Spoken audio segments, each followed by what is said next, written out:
Woke white people, I'd like to ask you a favor.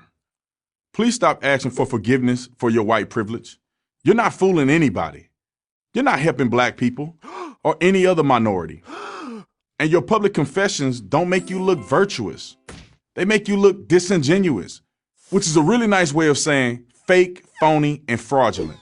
For starters, what is white privilege anyway? Because you're born with white skin, you have all these advantages that I don't have? Like what? Like you can get a mortgage loan that I can't get? I got a loan. At a great rate, by the way, and I got the house. Why would a banker not give a loan to someone who met the loan requirements? He doesn't want to make money? I've never heard of such a banker. Or how about this? You can enter a store and not be looked upon with suspicion, but I, a black person, cannot? Except that has never happened to me. But if I was a young dude with my pants hanging down to my butt, I could understand why the store owner would be concerned. I used to be a cop. Believe me, I understand. If I owned a store, I'd be tracking that kid too, whether he was black, white, or anything else. Or what if I had a store that had a history of being shoplifted by young black women, and a young black woman with a bad attitude walked in? Would I be suspicious? Yeah, I would. Who wouldn't? I call that common sense, not bigotry. But there's another way of looking at this.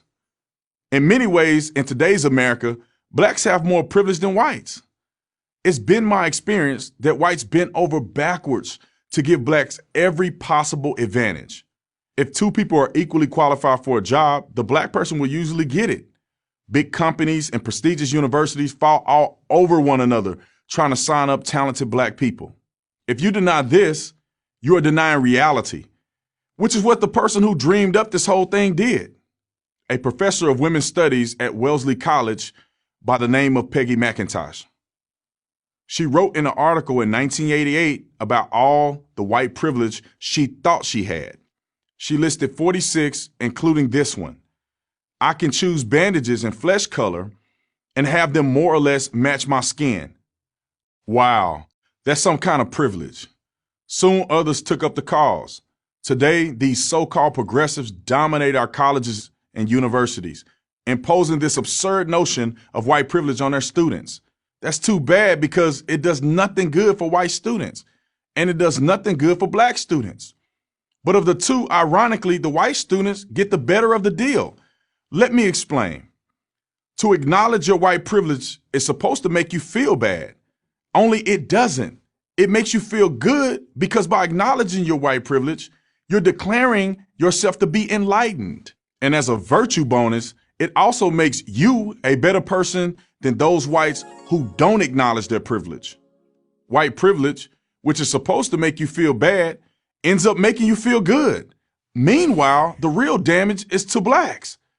What makes whites feel good makes blacks angry. More than 50 years after the civil rights movement, the message is, you're still oppressed. How can this not create a victim mentality?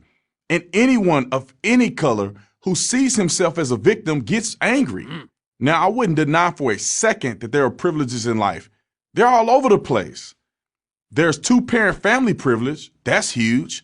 There's being lucky to be born in America privilege. There's good gene privilege. But white privilege? Doesn't it depend on the person? Let's take this for example. A black lawyer and his wife have a baby, and a meth addict, single white woman has a baby. Which kid has privilege? The white one? Because he's white? Come on now. And here's the kicker.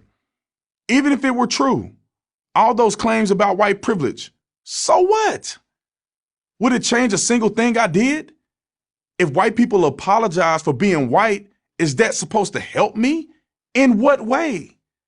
So let's be real. White privilege is an attempt by the left to divide Americans by race.